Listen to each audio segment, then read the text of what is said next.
On a dépensé plus de 40 millions d'euros sur Facebook Ads et produit un peu plus de 15 000 publicités.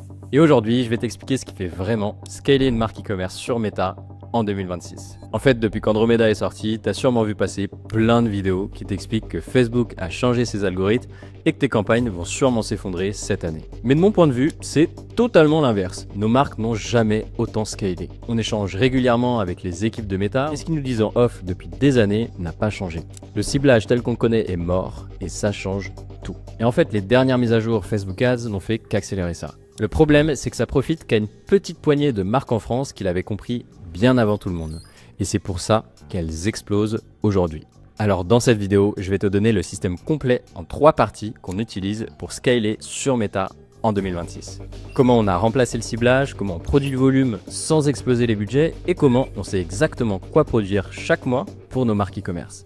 Allez, c'est parti, on se retrouve derrière l'écran. Bon, comme d'habitude, avant de commencer, je voulais vous mettre un petit warning. Dans cette vidéo, on va pas parler de est-ce qu'il faut vraiment faire des variantes de hook textuel ou de diversité créative. On va parler de ce qui fait vraiment scaler une marque sur Meta en 2026. Je vous mets un petit peu de social proof quand même. Ça, c'est une marque qu'on a commencé à accompagner il y a 8 mois. Elle faisait environ 10 000 euros par mois. Donc, à la période du début d'Andromeda, on va dire. 2000 créas plus tard, il fait 2 millions par mois en 100% paid. Donc, 100% de l'acquisition sur du paid et particulièrement sur Meta. Donc, sur ce, allons parler de ce qui fait vraiment scaler une marque sur Meta. À l'agenda aujourd'hui, comme dit en intro, on a 3 grandes parties. La physique du scale, comment est-ce qu'on scale sur Meta concrètement en 2026? Comment est-ce qu'on fait du volume pour pouvoir nourrir les algorithmes? Et comment est-ce qu'on peut se rapprocher d'un framework scientifique pour scaler sur Meta? En 2026, scaler sur Meta, c'est simple. C'est augmenter le nombre de personnes à qui tu peux vendre de manière rentable. Et c'est tout, c'est vraiment pas plus compliqué que ça. Et pour faire ça, tu as exactement 3 moyens. Le premier moyen, c'est de créer plus de produits. Donc là, tu élargis ton catalogue. Donc si par exemple, tu as une marque de skincare, tu passes de un sérum à une gamme complète. Plus de produits égale plus de raisons d'acheter, donc forcément plus de clients potentiels. Le deuxième moyen, c'est d'ouvrir de nouveaux marchés. Donc si aujourd'hui tu vas en France, tu commences peut-être à vendre en Suisse,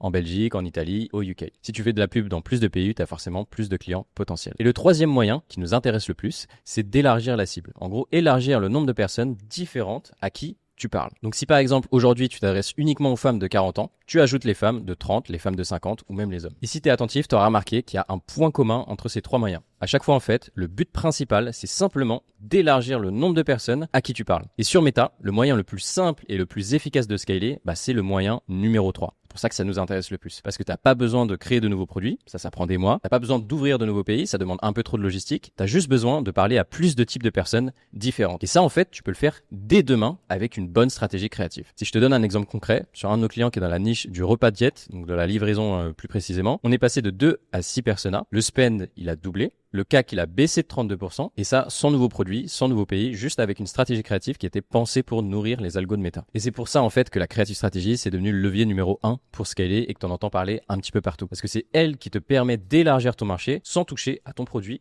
ou à ta logistique. Ok, maintenant qu'on a compris que scaler, c'est égal à élargir le nombre de personnes à qui tu parles, la question c'est comment est-ce que tu fais concrètement? Et pour comprendre ça, il faut que tu comprennes comment l'algorithme de Meta fonctionne aujourd'hui. En fait, l'algorithme de Meta, il est très sophistiqué. Il est capable d'aller chercher les bonnes personnes pour toi, mais il a un problème, il a besoin que tu lui donnes à manger. Regarde Mark Zuckerberg, ça se voit qu'il a très très faim, il mange beaucoup, il fait beaucoup de MMA en ce moment, il a besoin qu'on lui donne à manger. En fait, il faut juste que tu penses l'algorithme comme un athlète de haut niveau. Si tu lui donnes pas à manger, il a faim, il perd du muscle et reste sur son canapé. Par contre, si tu lui donnes les bons macronutriments, donc les bons glucides, les bons lipides, les bonnes protéines, il a de l'énergie pour pouvoir aller performer. Et en fait, les bons macronutriments pour l'algorithme de Meta, c'est simplement tes créas.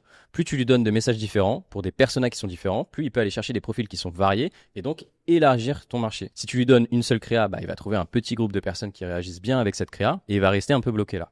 Si tu lui donnes au contraire 50 créas différentes qui parlent à 5 personas différents, il va pouvoir aller chercher 5 groupes de personnes totalement différents et c'est là que ton marché s'élargit. Et depuis Andromeda, ton ciblage n'est plus dans tes adsets, il est dans tes scripts. En fait, avant, tu pouvais mettre des intérêts, des audiences lookalike, des comportements. Tu disais à Meta, en gros, va chercher des femmes de 35-45 qui aiment la beauté et il allait le faire. Aujourd'hui, ça marche plus comme ça. C'est ta créa qui dit à Meta qui aller chercher. Donc, si tu fais une pub qui parle de rides à 40 ans, Meta, lui, il va aller chercher des femmes de 40 ans qui ont des rides. Si tu fais une pub qui parle de acné adulte à 30 ans, Meta, il va aller chercher des femmes de 30 ans qui ont de l'acné. Ta créa, aujourd'hui, c'est vraiment ton ciblage. Et si tu n'en es pas encore convaincu, on va voir 2 nouvelles mises à jour Meta qui appuient encore plus sur ce point. En fait, ce qu'on vient de voir, c'était déjà vrai avec Andromeda et déjà vrai depuis quelques années. Mais Meta vient de déployer 2 mises à jour qui rendent la spécificité encore plus importante. La première, c'est UTIS. On va pas rentrer dans tous les détails techniques, mais en gros, Meta fait maintenant des sondages directement dans le feed organique. Donc concrètement, tu scrolles sur des reels et tu vas voir un questionnaire apparaître avec à quel point ce contenu correspondait à tes centres d'intérêt, à tes attentes, etc. de 1 à 5. Ce que ça veut dire, c'est que Meta, il entraîne plus son algorithme uniquement sur base des datas créatives qu'on pouvait avoir avant. Donc who rate, est-ce qu'on capte l'attention, hold rate, est-ce qu'on la garde, les likes, les engagements, les partages, le taux de clic aussi sur la publicité et sur le contenu en organique. Il entraîne aussi son algorithme avec ce qui résonne vraiment avec son audience. Donc en gros, avant, tu pouvais faire du contenu un peu viral et ça marchait parce que ça génère de l'engagement. Maintenant, Meta demande directement aux gens, alors pas sur toutes les publicités, mais assez fréquemment, si ce contenu, en tout cas tes publicités, sont vraiment faites pour la personne que tu essayes de viser. Donc la traduction directe, c'est que les créas qui sont très broad, ou les campagnes de branding, ou le trendjacking, où on capitalise sur quelque chose qui fonctionne bien en hook par exemple, mais qui a aucun lien avec le produit, ça va de moins en moins bien marcher. Et au contraire, le contenu qui est niche et qui parle à une personne très spécifique, ça va surperformer. La deuxième mise à jour qui va dans ce sens, c'est j'aime. En gros, Meta, il va connecter tous les signaux de comportement autour de ta cible, donc ce qu'elle like en organique, ce qu'elle regarde comme publicité, les sites qu'elle visite, potentiellement les conversations WhatsApp aussi, et il va mettre tout ça dans la moulinette pour savoir si le contenu que votre marque propose est assez précis pour cette cible et lui parle assez bien. Donc en gros, ce que ça veut dire, c'est que Meta maintenant, il a une vision 360 de chaque utilisateur et il va faire que s'améliorer là-dessus. Il sait ce qui l'intéresse et donc il est très exigeant sur le contenu qui va pousser à cette cible-là. Donc si on sait que tu peux plus cibler grâce au paramétrage de campagne, mais uniquement via tes créas et aux messages que tu affiches sur tes créas, si tu fais des pubs génériques qui parlent un peu à tout le monde, Meta, il va pas savoir à qui les montrer. Et quand Meta, il sait pas, il dépense pas et du coup, ta créa, elle ne scale pas. Par contre, si à l'inverse, tu fais une pub qui est ultra spécifique, qui parle à un persona spécifique comme cet exemple, Meta, il sait exactement à qui la montrer. Il va matcher ta créa avec des femmes qui ont ce profil et il va la pousser très fort. Et c'est pour ça que diviser tes cibles en petits blocs, en persona, voire en micro-persona qu'on verra après, et créer du contenu spécifique pour chacun de ces personas, c'est plus du tout optionnel. C'est vraiment ce que l'algorithme récompense et c'est uniquement comme ça que tu peux scaler sur Meta en 2026. Ok, donc maintenant tu as compris que pour scaler, il faut parler à plusieurs personas différents pour pouvoir élargir ton marché sur Meta, que c'est ta créa qui décide quel persona tu vas toucher et que Meta récompense les marques qui sont de plus en plus spécifiques. C'est ce qu'on voit avec les mises à jour UTIS et j'aime. Mais il y a un petit problème. La plupart des marques, et peut-être toi derrière cette vidéo, elles définissent leur persona un peu n'importe comment. Par exemple en disant une femme de 25-45 qui est intéressée par la beauté et qui est CSP+. Ça, c'est pas un persona, c'est plutôt une description démographique. Pour scaler sur Meta, en 2026, il faut comprendre la différence entre macro-persona, donc le segment large, qu'on voyait plutôt là, et le type de persona qu'on est habitué à créer quand on fait du marketing, et micro-persona, une personne qui est très spécifique dans ce segment large. Meta, lui, il a besoin d'un maximum de micro-persona. Et en pratique, un micro-persona, c'est ce qu'on appelle une liste d'angles publicitaires. C'est exactement la même chose. Quand tu définis un micro-persona, finalement, tu définis les angles de tes prochaines publicités. Donc si on prend un exemple, donc là, on a 2 personnes. On a Clara A, Clara B. Les 2, c'est des femmes de 40 ans et plus qui sont intéressées par l'anti-âge. Mais il y en a une qui a un problème de rides sous les yeux. Et il y en a une autre qui a un problème totalement différent. C'est Clara B, c'est que son homme ne la regarde plus du tout. Elles ont le même persona macro, mais les messages à l'intérieur et ce que tu vas mettre dans tes publicités, c'est totalement différent. Donc pour chaque macro persona que tu vas avoir, donc par exemple femme 40 ans et plus anti-âge, il faut que tu identifies des micro personas au sein de cette case macro et que tu crées 2 à 3, 4, 5 peut-être micro personas au sein de cette catégorie. Et derrière, l'idée c'est de créer des publicités spécifiques pour chacun de ces personas. Et petit aparté important sur la congruence entre les créas et les landing pages, si ta publicité elle parle à un persona qui est spécifique, donc par exemple Clara qui a failli faire du Botox mais qui s'est tourné vers X produit, mais que ta landing page elle parle à tout le monde qui veut une belle peau, tu perds un petit peu en congruence et du coup tu perds en conversion. Le mieux, c'est de cibler serré sur la créa et cibler serré sur la landing page. Et pour construire tes micro-personas, te prends pas trop la tête, utilise simplement le framework PMCD, donc P pour problème, M pour motivation, C pour croyance, D pour désir. Et c'est ce qui te permettra de différencier du coup tes macro-personas. Donc on aura des problèmes qui sont spécifiques pour le micro-persona, des déclencheurs qui les ont fait acheter spécifiques au micro-persona, des objections, des préjugés et les bénéfices recherchés au sein du produit. Forcément, il y a des parties qui vont se recroiser en fonction de tes micro-personas, mais par toujours du principe que tu dois essayer au maximum d'être précis sur ton PMCD. Et pour remplir le PMCD de manière précise, parce que forcément les infos, tu peux pas les sortir de ta tête, tu dois faire du social listening. En gros, stalker ce que ton audience dit sur Internet. Et il y a 5 sources principales à aller checker. La plus importante, c'est les avis clients. La deuxième plus importante, c'est les calls clients, enfin en égalité, je dirais, avec les avis clients. Donc appeler tes 10 meilleurs clients, tes 20 meilleurs clients, tes 30 meilleurs clients et essayer de définir du coup tes micro-personas en fonction de ce qu'ils te font comme retour. Et après, tu peux aller checker les avis de la concurrence, les commentaires sous les publicités, les forums également. Beaucoup de choses à trouver là-dessus. Peut-être sur Twitter aussi, des threads de discussion, ça peut être intéressant. et j'ai détaillé tout ce process d'analyse dans notre masterclass sur comment construire une stratégie créa. Donc je t'invite à regarder la vidéo une fois que tu auras fini celle-ci. Ok, donc maintenant que tu as tes micro-personas, tu sais à qui tu parles, mais il y a encore un truc important à comprendre. En fait, chaque persona, il passe par plusieurs états d'esprit avant de passer à l'achat. Et tu peux pas leur parler de la même façon selon où ils sont dans ces différents états d'esprit. En fait, il faut que tu penses ta bibliothèque publicitaire comme un système. Elle doit permettre à Meta de prendre quelqu'un qui te connaît absolument pas et de l'amener jusqu'à quelqu'un petit à petit qui achète. Et pour faire passer ta cible d'une étape à une autre étape, tu dois lui dire des choses différentes. Chez nous en interne, on utilise les 5 niveaux de conscience de Eugène Schwartz. En fait, ta cible, elle est d'abord inconsciente de son problème, donc il faut lui faire prendre conscience du problème que tu peux résoudre potentiellement avec ta solution. Donc là, c'est plutôt de l'éducation sur la problématique en elle-même, faire du storytelling de personnes qui avaient ce même problème, etc. pour lui faire prendre conscience qu'elle a ce problème-là. Ensuite, ta cible, elle est consciente de son produit, mais elle hésite encore à acheter. Donc là, il faut la rassurer avec un petit peu de preuve sociale et lever les dernières objections. Et ensuite, elle est prête à acheter ou elle a déjà acheté. Donc là, tu lui mets en avant des offres et de l'urgence pour la pousser à acheter ou à racheter. Dans le marketing un peu plus moderne, on regroupe souvent ça en 3 niveaux. Le top funnel, le middle funnel et le bottom funnel. Donc une créa top funnel, ça ressemble à peu près à ça. Donc on est plutôt sur comment est-ce qu'on fait prendre conscience aux gens qu'ils ont un problème. Donc ça, c'est une très bonne publicité de 900K par exemple. Tu achètes ton tube de dentifrice à 3 € en grande surface, tu payes 1,50 € sur ce tube. Voilà, là on est intrigué.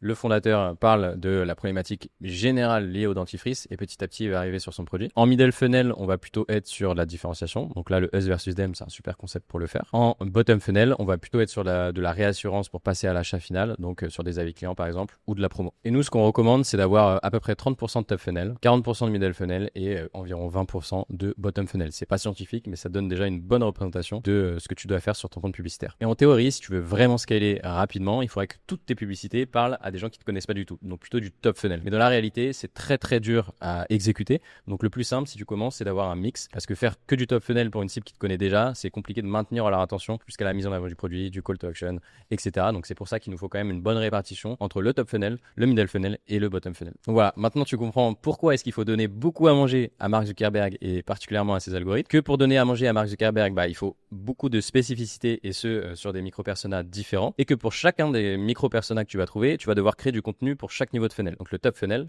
le middle funnel et le bottom funnel pour amener quelqu'un de je connais pas du tout la marque à quelqu'un qui souhaite acheter voire réacheter. Et ça, il faut le faire du coup pour tous les micro-personas. Et c'est pour ça que le volume est vraiment devenu obligatoire en 2026 sur Meta, et c'est exactement ce qu'on va voir dans la partie numéro 2.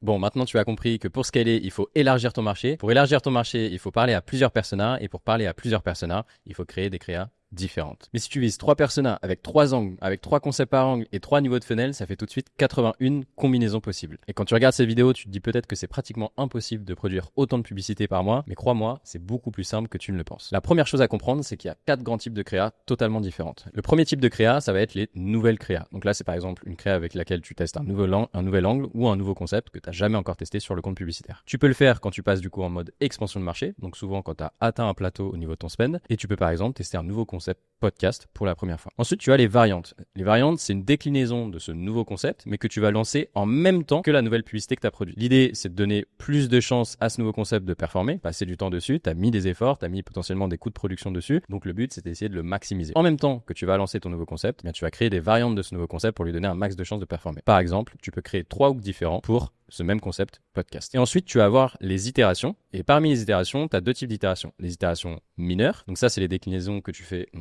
après avoir vu les résultats. Donc tu les lances pas en même temps que les variantes et les nouveaux concepts, mais qu'une fois que tu as observé des bons résultats sur le compte. Le but ici, c'est d'optimiser ce qui a déjà montré du potentiel. Donc par exemple, tu peux faire un nouveau hook sur un UGC qui a un bon CPA, mais qui a un hook rate faible. Ensuite, tu vas avoir les itérations majeures. Donc là, tu refais une nouvelle production, mais pas sur du nouveau. Tu l'as fait sur base de ce qui a déjà bien fonctionné sur ce que tu as testé par le passé. Donc l'objectif ici, c'est de capitaliser sur ce qui a montré du potentiel. Donc par exemple, tu peux faire un nouveau concept avec un angle ou un persona qui est différent. Et c'est important de comprendre cette différence entre les types de créa parce que tu vas pas du tout en produire le même nombre et surtout parce que les probabilités de succès ne sont pas du tout les mêmes en fonction du type. Pour les nouveaux concepts, tu es environ à 10 à 20% de probabilité de succès et encore si tu as bien fait ta recherche. Pour les variantes, entre 20 et 30%, c'est plus ou moins la même chose sensiblement, mais ça te donne un peu plus de chances de performer parce que tu multiplies ce que tu testes sur la partie nouveau. Et pour les itérations, on est plus à 60 à 80% parce qu'on repart de quelque chose qui fonctionne. En fait, concrètement, une itération sur une publicité nouvelle qui a bien fonctionné, ça a 4 fois plus de chances de performer que du purement nouveau. Et surtout, c'est 4 fois plus rapide à produire que du nouveau. Parce que quand tu itères, tu repars pas de zéro.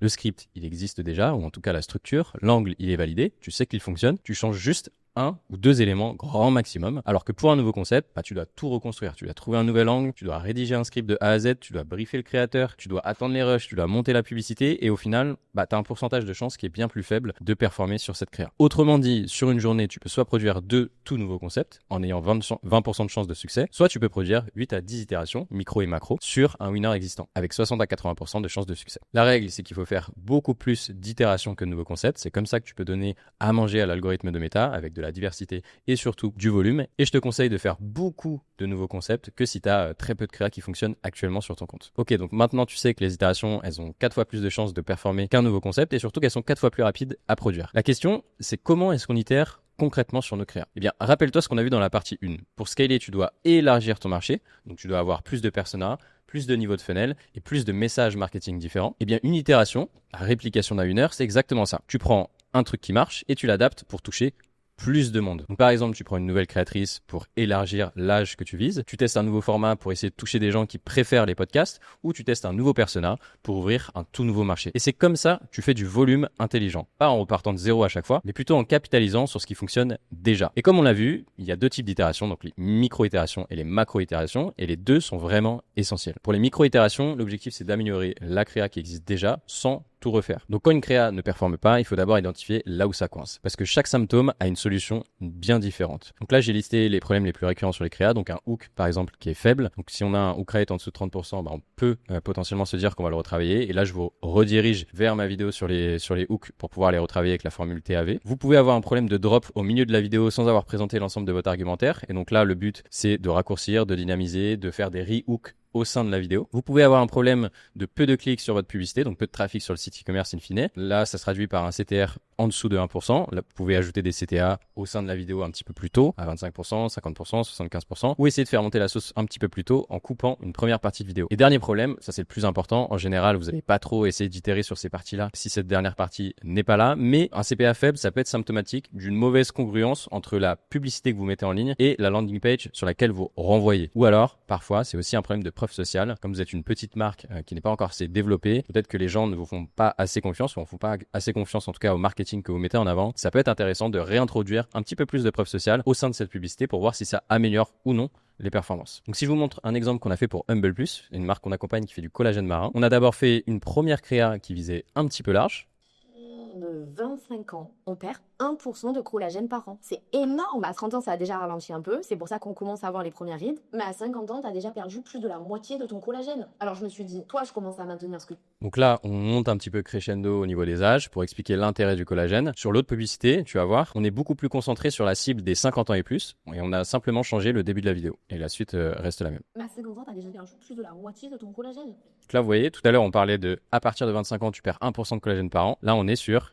Mais à 50 ans, tu as déjà perdu plus de la moitié de ton collagène. Donc là, on vise clairement une cible de 50 ans et plus qui a des rides puisqu'on a rajouté un petit visuel. Donc c'est très simple, mais ça vous permet de faire une micro-itération sur quelque chose qui a bien fonctionné. Et donc les micro-itérations, elles ont un double objectif. Soit vous pouvez relancer une créa qui se peine déjà très bien, mais qui commence à s'essouffler petit à petit, avec des nouveaux b-rolls, avec des nouveaux hooks, avec des nouvelles introductions, etc. Soit vous pouvez améliorer une créa qui montre déjà un bon signal de performance sur l'algorithme pour la transformer en un potentiel vrai winner. Ensuite, on va avoir les micro-itérations. Donc là, l'idée, c'est plutôt de capitaliser sur ce qui marche pour pouvoir vraiment scaler. Donc là, le but, c'est de reprendre un élément validé. Donc par exemple, soit l'angle publicitaire, soit la structure du script, soit la créatrice, soit le concept, et le décliner dans une toute nouvelle créa. L'idée ici, c'est toujours la même, c'est de toucher plus de monde avec ce qui marche déjà. Je vous ai mis ici les top 5 manières, selon nous, de multiplier un winner. C'est ce qui procure le plus de résultats quand on a quelque chose qui fonctionne déjà bien. Donc vous pouvez faire un nouveau concept, mais vous gardez l'angle et le persona qui marchent déjà bien. Par exemple, vous avez un script, un angle, un persona qui fonctionne bien, vous le faites switcher d'un concept interview fondateur vers un concept podcast. Ensuite, on a un nouvel angle. Donc là, vous gardez le concept, la structure et le persona, mais vous changez l'angle. Donc, par exemple, vous avez un concept podcast qui a une structure de script bien précise avec un persona lui aussi précis, mais vous switchez l'angle de read vers alternative au Botox. Ensuite, vous avez le nouveau persona. Donc là, vous gardez le concept, la structure du concept, mais vous changez entièrement le persona. Donc dans les petits blocs à modifier au sein de votre script, vous allez switcher de Marie vers Léa, qui n'ont pas du tout les mêmes problématiques. Ensuite, vous pouvez faire tourner la publicité par une nouvelle créatrice. Donc là, vous essayez de garder un maximum de choses similaires. Donc le script, l'angle publicitaire, le concept, mais vous le faites tourner par une nouvelle créatrice. Donc soit d'une ethnie différente, soit d'un âge différent, soit d'un sexe carrément différent. C'est des choses qui fonctionnent très très bien et c'est une énorme quick win puisque sur toute la partie pré-production, vous n'avez pas de nouveau travail à fournir pour produire cette publicité. Pas de scripting, pas d'idéation. Vous avez juste à produire avec quelqu'un d'autre. Et ensuite, on a aussi le nouveau format. Ça, c'est un type d'itération qui fonctionne très bien. Et j'en ai un exemple juste ici. Ici, vous gardez l'angle, le message et le persona. Vous changez juste le format. Donc, si par exemple, vous aviez une vidéo, vous la switchez sur un statique en prenant un screenshot ou en produisant un concept statique qui réitère sur les éléments de la vidéo. Donc là, par exemple, on a une publicité qu'on avait fait pour Flacon, qui est une vidéo où on fait un comparatif entre les calendriers classiques versus les calendriers Flacon, qui est un calendrier d'alcool et qui est donc assez spécifique. Cette vidéo peut très bien être transformée en statique, soit en faisant un screenshot carrément de cette publicité, si elle a déjà très bien fonctionné, soit en la switchant sur un concept statique un petit peu plus travaillé. Et ton but avec les macro-itérations, c'est de couvrir chaque niveau du funnel qu'on voyait tout à l'heure pour amener la personne du tofu vers le mofu et la transformer en cliente, de le faire pour chacun de tes personas tout en testant des nouvelles manières de leur parler. Donc par exemple avec des nouveaux concepts, on passe d'un podcast à un UGC, à un statique, etc. puisque les gens consomment des formats différents. Et d'ailleurs, petit point sur l'IA, on n'en parlera pas beaucoup aujourd'hui, mais elle peut énormément t'aider à accélérer ici. Si tu donnes par exemple à l'IA de Google Gemini tes vidéos, il peut analyser les plans, les scripts, etc. et te dire pourquoi la créa a marché et potentiellement du coup qu'est-ce que tu devrais répliquer sur les prochaines publicités et au contraire pourquoi elle n'a pas fonctionné, ce que tu devrais essayer d'ajuster sur les prochaines publicités, surtout si tu compares avec des top performers déjà existants sur ta marque. Et ça peut te permettre de générer plusieurs idées de publicité en quelques minutes, simplement en discutant avec l'IA. Et donc par rapport aux différents types de créa qu'on a vus, les nouvelles créas, les itérations, les variantes, macro, micro, etc. Et il y a un problème que je vois de manière très récurrente sur les e-commerçants en France encore aujourd'hui, c'est que tout le monde repart très fréquemment d'une page blanche. Donc tous les mois, on a des nouvelles idées, des nouveaux concepts et on efface un petit peu tout ce qu'on a obtenu par le passé parce qu'on n'a pas eu la rigueur de se poser sur les résultats et d'en tirer des conclusions. Et ça, c'est une des erreurs vraiment les plus coûteuses en creative stratégy parce que la data, tu as forcément déjà des publicités qui ont montré des signaux positifs et de la performance. Tu as des angles, des scripts, des créatrices qui ont prouvé qu'elles fonctionnent. Souvent, au lieu de capitaliser dessus, je vois beaucoup de personnes prendre la solution un petit peu de facilité et partir sur du nouveau. Donc je vois qu'il y a une publicité qui a fonctionné sur les réseaux, je vois une tendance sur TikTok ou sur Instagram et tout de suite j'ai envie de tester du nouveau, j'ai envie de les produire. Mais c'est pas ça la bonne décision. Et pour éviter ça, je pense qu'il faut avoir une règle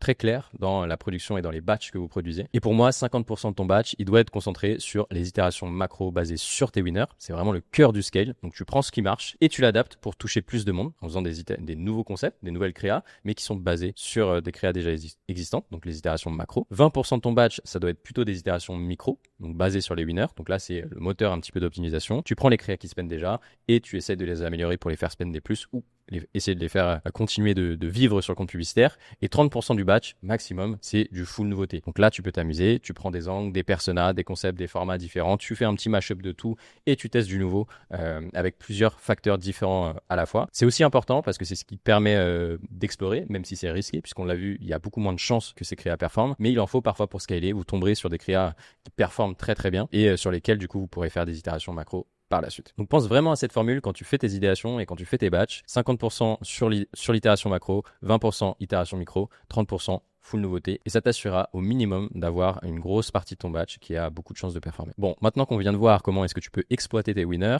il reste quand même un gros 30% dans tes batchs où tu dois tester du nouveau. Et la question c'est comment est-ce que tu peux tester des nouvelles choses sans forcément cramer ton budget. Et donc pour les nouveaux marchés et les nouveaux personas que tu vas tester, selon moi, le statique c'est vraiment ton meilleur ami. Ça te permet de valider un angle ou un micro persona avant d'investir sur la partie vidéo. Le coût il est quasiment nul aujourd'hui. Avec l'IA tu peux le produire en moins de 30 minutes et surtout tu obtiens des résultats rapides puisque tu peux lancer la créa très vite sur le compte publicitaire. Donc si je te donne un petit process de validation rapide, sur la première étape, tu as trouvé un micro persona dans ta recherche. En deuxième étape, il faut que tu crées 3 statiques. Donc là, dans l'idée, on reprend notre framework Tofu, Mofu, Bofu. Donc un concept statique pour le top funnel où on met en avant les problèmes pour ce persona-là, un concept statique en middle funnel où on met en avant plutôt les bénéfices / la différenciation pour ce persona-là, et un statique bottom funnel où on met en avant plutôt la preuve sociale ou les offres pour ce persona-là. Et petit warning pour que ce test il soit vraiment valable, essaye d'utiliser des concepts statiques qui ont déjà performé sur ton compte sur d'autres micro-personas ou sur d'autres angles publicitaires. Sinon, tu vas tester 2 choses en même temps et il y a un risque que ce soit le concept qui ne performe pas ou la manière de présenter l'information plutôt que les angles publicitaires que tu testes pour ce personnel-là. Ensuite, tu lances les 3 créas pendant 48 heures, tu te poses, tu analyses les résultats et pour prendre une décision sur le potentiel de ce nouveau micro-persona, ce nouvel angle, ces nouveaux concepts, tu vas checker plusieurs choses. Donc, dans l'idée, en ordre d'importance, c'est d'abord les dépenses. Ensuite, c'est est-ce que ça a converti ou pas. Et ensuite, tu peux regarder les indicateurs créatifs. Mais comme là, on a un test qui est très rapide de 48 heures, tu vas regarder est-ce que Meta a décidé de dépenser sur cette créa? Est-ce qu'il y a un intérêt à présenter cette créa-là à la cible ou est-ce qu'elle nous permet d'aller chercher une nouvelle audience. Ensuite, est-ce qu'elle a un bon CTR? Est-ce qu'on drive le clic? Est-ce qu'on drive le désir sur le site internet? Et peut-être des premiers indicateurs d'ajout au panier, voire d'achat, qui seraient parfaits. Si ces 3 indicateurs sont au vert, l'angle est validé. Là, tu peux produire une vidéo ou essayer de capitaliser sur les statiques en produisant plus. Deuxième cas de figure, ta créa dépense pas du tout. Bon là, l'angle est pas pertinent. Tu next direct un prochain micro-persona ou un prochain angle. Et dernier cas de figure, ta créa dépense. Donc Meta, il trouve un intérêt, mais tu as un mauvais CTR, / pas du tout d'ajout au panier. Donc là, l'angle, il peut être ok, mais l'exécution, elle serait à creuser, je pense, sur la partie vidéo. Et attention, ne raye pas définitivement un angle ou un micro-persona juste parce qu'il a floppé en statique. Un angle qui marche pas en statique, ça peut très bien performer avec une bonne vidéo. Le statique, c'est surtout un outil qui te permet de prévalider et surtout de prioriser parmi tes angles. Si tu vois qu'il y a des angles qui performent déjà bien avec des statiques tout simples, les déployer sur la partie vidéo, c'est peut-être plus pertinent que tout tester en même temps sur la partie vidéo. Et si le test est validé, cet angle il rentre dans tes macro-itérations du mois prochain. Bon, on a bien parlé des statiques, mais je voulais quand même aborder la partie vidéo, puisque à un moment, tu vas quand même avoir besoin de beaucoup de rush, de nouvelles créatrices, de nouveaux personas, de nouveaux concepts from scratch. Et si tu gères ça avec des créateurs SGC, je pense que tu connais l'enfer. Si tu veux produire 50, 80, 100 créas vidéo par mois, ça devient vite un enfer pas possible. Tu dois envoyer les briefs. Ils vont te faire des allers-retours sur les scripts. Tu vas devoir attendre les rushs. Ensuite, tu vas devoir faire une review des rushs parce que le cadrage était mauvais, la light était pas ouf. Ensuite, tu vas devoir faire la facturation, les contrats, etc. Tu multiplies ça par 10,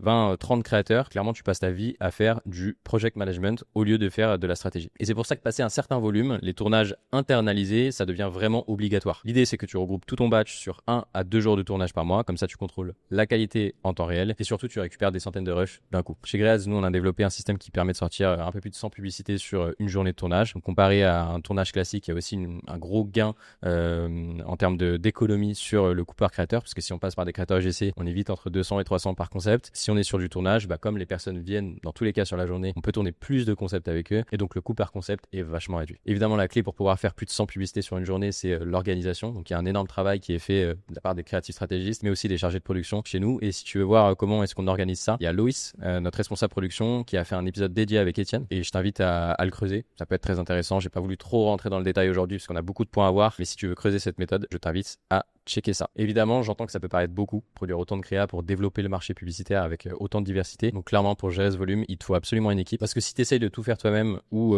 avec un seul créatif stratégiste qui fait tout, à des montants de semaines qui sont élevés, très vite, tu vas te retrouver dans une de ces deux situations. Donc soit tu arrives à produire du volume, mais du coup, la qualité, elle est médiocre. Et j'entends pas forcément la qualité des créas, mais plutôt la qualité des idées et des messages que tu vas pousser. Soit tu vas produire de la qualité, mais du coup, pas assez de volume. On a déjà couvert énormément de choses jusqu'ici. Tu sais pourquoi la créa, c'est ton levier numéro 1 pour scaler en 2026. Tu sais comment produire du volume intelligemment, du coup avec les itérations, les tournages et une bonne équipe. Mais il manque encore un petit truc. Comment est-ce que tu sais quoi produire et surtout comment est-ce que tu sais si ça marche? Comment est-ce que tu analyses tout ça? Et c'est là qu'intervient la créative R&D. Donc le but c'est d'essayer de penser ça un peu comme une méthode scientifique. Donc en gros, tu formules des hypothèses avec ton idéation, tu fais les tests de manière structurée avec le testing, tu analyses les résultats avec la partie analyse et tu itères sur ce qui marche. Itération. Parce que sans ce système, tu joues littéralement à la roulette russe et ton but principal en tant que créatif stratégiste, c'est vraiment de tourner un maximum de fois dans cette petite boucle itérative. Bon, on l'a vu tout à l'heure, tu es peut-être dans ce cas-là, il y a beaucoup de marques e-commerce qui partent un peu d'une page blanche tous les mois. Elles regardent un peu ce que font les concurrents, elles s'inspirent de 2-3 trucs sur les réseaux sociaux et elles lancent des idées un petit peu au hasard. Le mindset à avoir vis-à-vis de l'idéation, c'est que ton problème, ça devrait jamais être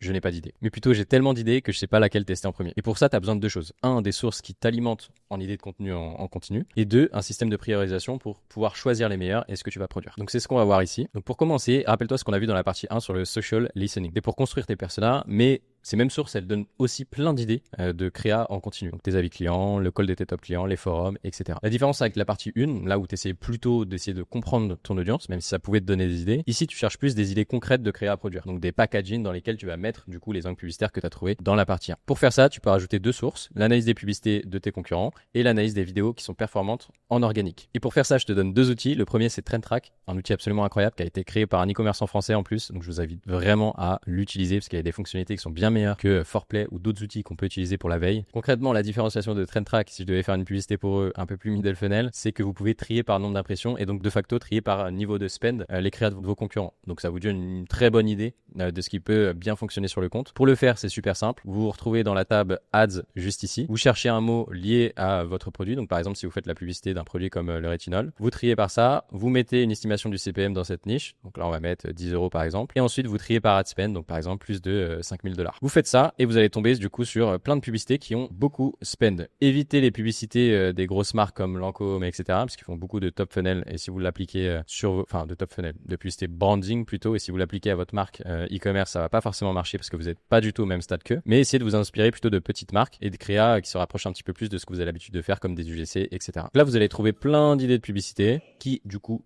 sont prouvées par la concurrence et vous pouvez voir le spend journalier pour savoir s'ils spendent encore comme des cochons dessus ou pas, ou si c'est une publicité qui est un petit peu en train de mourir. Donc voilà, ça vous permet de faire une excellente veille. Vous pouvez aller voir n'importe quelle bibliothèque publicitaire, vous pouvez faire des recherches par mots-clés parmi toutes les publicités qui sont déjà enregistrées par les utilisateurs de TrendTrack. Donc voilà, vraiment TrendTrack pépite. Et en plus de ça, je crois que j'ai un petit code de promotion, si je dis pas de bêtises, c'est Nielsen 20, moins 20% sur l'abonnement TrendTrack sur le premier mois. Allez y faire un tour, franchement ça vaut le coup. On a passé toutes nos idéations dessus. Petit warning par contre pour l'analyse des publicités concurrents, l'idée c'est vraiment pas du tout de copier-coller ce que vous trouvez, c'est juste de s'inspirer d'un packaging qui est bien pour mettre en avant votre message, mais votre message que vous avez trouvé dans votre recherche en amont et qui parlera à vos micro-personas. Vous êtes parfois pas au même stade que les marques qui sont vos concurrents, qui sont parfois beaucoup plus avancés, qui ont plus de preuves sociales, etc. Donc ça nécessite pas forcément exactement les mêmes frameworks pour que vous puissiez obtenir des performances de votre côté. Les deuxièmes outils, ça va être pour faire de la veille sur les réseaux sociaux directement en organique, parce que finalement on fait de la pub sur les réseaux, le but c'est que ta pub elle se fonde dans le feed, qu'elle ressemble à du contenu natif, surtout pas à une publicité, et le meilleur moyen d'y arriver, c'est s'inspirer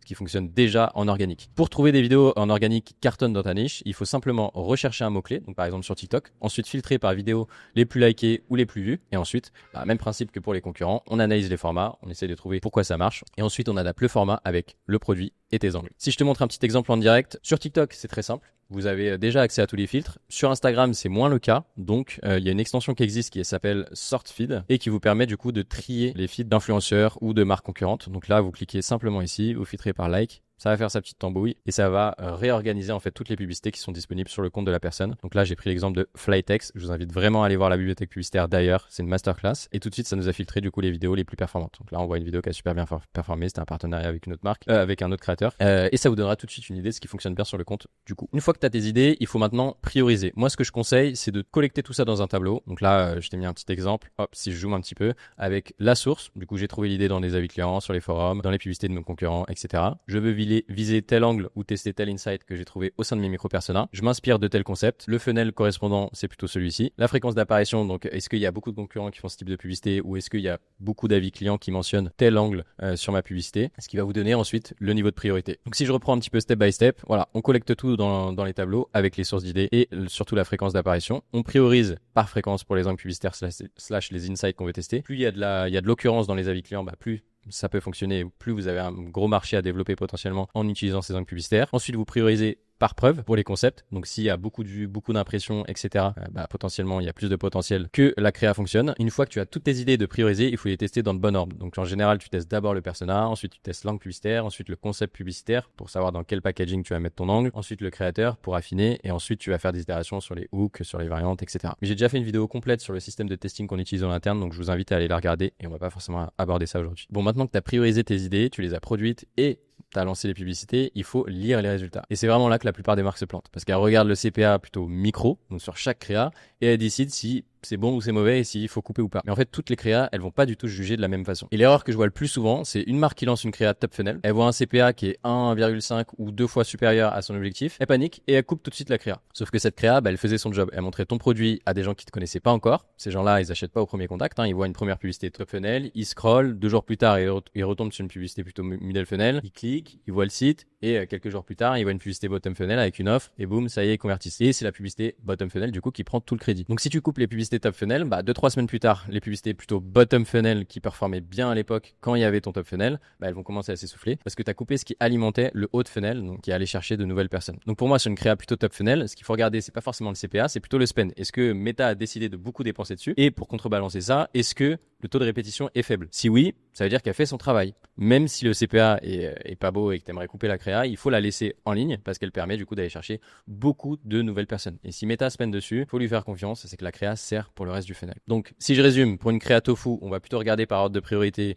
le spend, le taux de répétition et les métriques purement créatives. Donc, est-ce qu'on arrive à capter l'attention, garder l'attention et la convertir en clic. Donc, pour savoir si en gros, est-ce que ça dépense et surtout, est-ce que ça ramène de nouveaux yeux dans le funnel. Pour le middle funnel, ça va être est-ce que la créa spend beaucoup et est-ce qu'elle est dans mes CPA. Donc, est-ce qu'elle dépense et est-ce que ça convertit. Donc, est-ce que Meta trouve un intérêt à pousser du budget sur cette publicité et surtout, est-ce que ça convertit. Et sur le bottom funnel, on va pas avoir des énormes spends, sauf sur des périodes comme Black Friday. Donc, c'est plutôt juste le CPA qu'il faut regarder. Est-ce qu'il est bien meilleur que le MoFu et le BoFu. Et en gros, est-ce que ça génère du cash. Une fois que tu as tes résultats et que tu sais plus ou moins ce qu'il faut regarder sur l'ensemble de cette publicité, à chaque fois, tu vas te demander qu'est-ce qui a bien fonctionné. Est-ce que mon hook était bien. Est-ce que mon hold était bien. Est-ce que ça a bien converti. Est-ce que ça ramène beaucoup de personnes. Est-ce que Meta a choisi de dépenser dessus. Qu'est-ce qui n'a pas fonctionné. Est-ce que je pourrais améliorer. Et du coup, quelle itération je peux en tirer. Les macro-itérations plutôt pour capitaliser du coup sur ce qui a bien fonctionné et les micro-itérations plutôt pour améliorer ce qui n'a pas bien fonctionné sur des créas qui montrent un petit peu de potentiel. Et concrètement, une fois que tu as analysé ton batch, tes résultats te disent exactement ce que tu devras mettre dans le prochain. Par exemple, une créa qui montre de bons signaux mais qui a un hook rate faible, eh bien tu fais des micro-itérations et tu retravailles par exemple le hook. Un angle qui performe bien sur un persona, tu vas peut-être le tester sur un autre concept ou sur un autre persona pour essayer d'élargir ton marché. Et si tu as un concept qui flop, c'est pas grave, jette-le, passe à autre chose et rappelle-toi que tu as une créa de scaler ta marque e-commerce. Donc voilà, tu as maintenant une belle overview de ce qui fait un bon système pour scaler sur Meta en 2026. La clé, c'est d'essayer de pas tout appliquer d'un coup, mais plutôt de commencer par tes personas avant de rajouter les différents blocs qu'on a vus au sein de cette vidéo. Les personas, c'est vraiment la clé d'une bonne stratégie créative et surtout la clé pour donner à manger à l'algorithme de Meta. À toi de jouer maintenant. Si tu n'appliques ne serait-ce que 50% de ce système, tu seras déjà dans le top 1% des e-commerce en français et j'espère que je t'aurai un petit peu aidé à scaler ta marque e-commerce sur 2026. Et si jamais tu veux aller un peu plus vite que les autres en 2026, clique sur le lien en description pour discuter avec nous de ta stratégie créative.